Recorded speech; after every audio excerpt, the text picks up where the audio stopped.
Olá, eu sou o Felipe. Eu sou o Breno. E eu sou o João. Somos alunos do curso de Ciência da Computação da UTFPR. Em relação à disciplina de Banco de Dados 2, nosso projeto é sobre o Apache Kafka. Mas o que seria isso? Para que ele serve? Quando eu vou utilizar e aonde eu vou utilizar? Acreditamos que essas são as principais dúvidas para quem que nunca ouviu falar nessa tecnologia, que de fato é fantástica. Então, o objetivo dessa apresentação é esclarecer para todos vocês essas questões. Bom, primeiramente a gente tem que entender que nós temos diversos problemas para tratar no mundo moderno.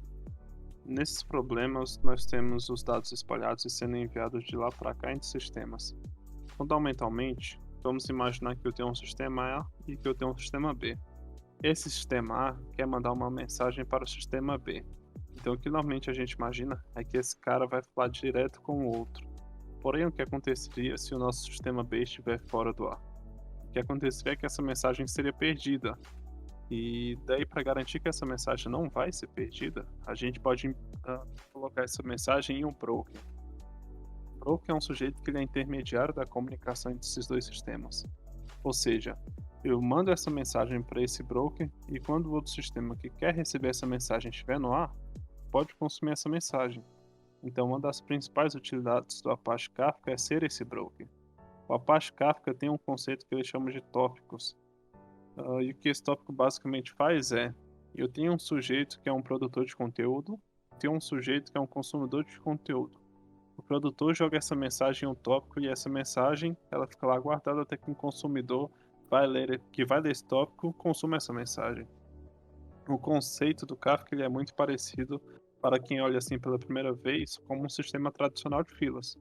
Porém, ele tem algumas peculiaridades que fazem total diferença para você escolher usar ele no seu dia a dia para trabalhar com seus sistemas. A primeira coisa que você tem que entender é que quando um consumidor lê essa mensagem, ao invés dela ser jogada fora, ela fica armazenada em um banco de dados ali no Apache Kafka.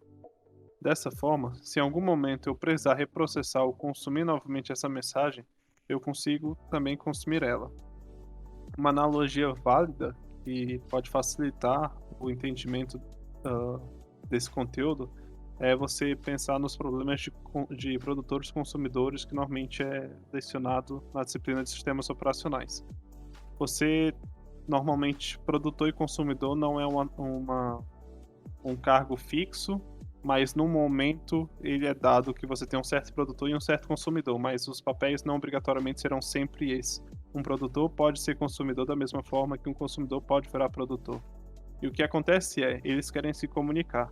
Porém, para você não ter essa comunicação síncrona, ou seja, se o produtor quer mandar para o consumidor e o consumidor tem que estar lá, para você ter que evitar isso, o que você faz é você cria um intermédio que seria um buffer.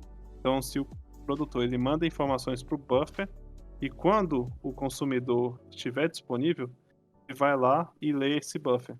Acredito que essa seria a melhor analogia possível para entender esse tópico. Beleza. E uma outra característica muito interessante do Kafka é a sua capacidade de distribuibilidade. Então, que ele pode ser implementado de forma bem resiliente, em que ele possa ser distribuído entre várias localizações, entre várias máquinas, né, vários servidores. Então, a gente tem ali o tópico, que é uma estrutura lógica formada pelo Kafka, e esse tópico é constituído por várias partições, e essas partições podem estar distribuídas entre diferentes brokers, diferentes servidores ao redor do mundo, certo? Então a gente chama de replication factor, esse esquema de sempre ter uma partição reserva. Então, no caso, nós temos duas partições para esse tópico distribuído em vários brokers, e para cada duas partições, cada partição vai ter ali uma duplicata, uma partição de reserva, de resiliência, distribuída em um outro local do mundo. Certo? A gente poderia teorizar que o broker 1 está em Madrid, que o broker 3 está na Tunísia, o broker 2 está em Dubai e o broker 4 está aqui no Brasil. E aí, assim que você for tentar consumir ou publicar alguma coisa nesse tópico, isso vai ser escrito na partição principal e replicado na partição reserva. Então, isso vai sempre disponibilizar a informação para você, independente do que aconteça fisicamente no local. Então, vai te proteger de mudanças climáticas ou até mesmo furacões, esse tipo de problema, ou simples quedas de energia temporárias que podem realizar a recuperação. Você vai estar sempre garantindo a disponibilidade da informação. Além disso, o Kafka ele tem alguns outros recursos, como o Kafka Connect, que ele utiliza conectores que simplesmente você pluga ali e ele começa a consumir mensagens de fontes externas. Um exemplo disso seria tipo, eu tenho o Twitter e eu quero pegar ali uma certa hashtag. Ou seja, eu configuro o meu Kafka Connect e ele vai ficar lendo o Twitter o tempo inteiro. E toda vez que ele achar uma hashtag que a gente tiver escolhido, ele vai jogar no Kafka dentro do tópico que a gente escolher. Outro exemplo seria em relação ao banco de dados, como, por exemplo, o MongoDB ou o MySQL, em que a cada alteração que a gente faz nesse determinado banco, o Kafka Connect ele estará no processo e irá transmitir essa alteração para todos que estiverem ouvindo o determinado banco. Com isso, vemos que o Apache Kafka é realmente um sistema fantástico para você conseguir trabalhar com ferramentas de mensageria. Inclusive trabalhar com Publish Subscribe, ou seja, todo mundo fica lendo um canal e um produtor produz ali naquele canal, ou seja, nesse tópico e todo mundo consegue ler essas mensagens. Dessa forma, se você está pensando em alguma solução para você fazer o seu sistema se comunicar de forma segura e eficiente, e que você ainda, se precisar, consiga reprocessar essas mensagens, o Apache Kafka é uma ótima solução para você considerar. Bem, aqui nós temos aqui um modesto exemplo com as laranjas para explicar de forma geral como isso funciona, certo? Então aqui nós podemos teorizar que a Maria deseja presentear o seu amigo André com 2 laranjinhas, mas André dorme frequentemente e por vezes por longos períodos de tempo. Então Maria não pode necessariamente entregar diretamente para ele. Para isso, ela vai utilizar um intermediário. Então, para ter certeza que o André vai receber o seu presente quando ele acordar, a Maria vai distribuir as 2 laranjas que ela quer presentear ao André entre as mesas e as cestas de fruta na casa do André. E para caso alguma dessas laranjas apodreça, ele vai enquanto ele dorme, ela vai colocar mais 2 como precaução, também distribuída entre as mesas e as cestas na casa do André. A gente pode ter em vista nessa relação que as laranjas são os dados e a Maria, o produtor, quer entregar ao André, o consumidor.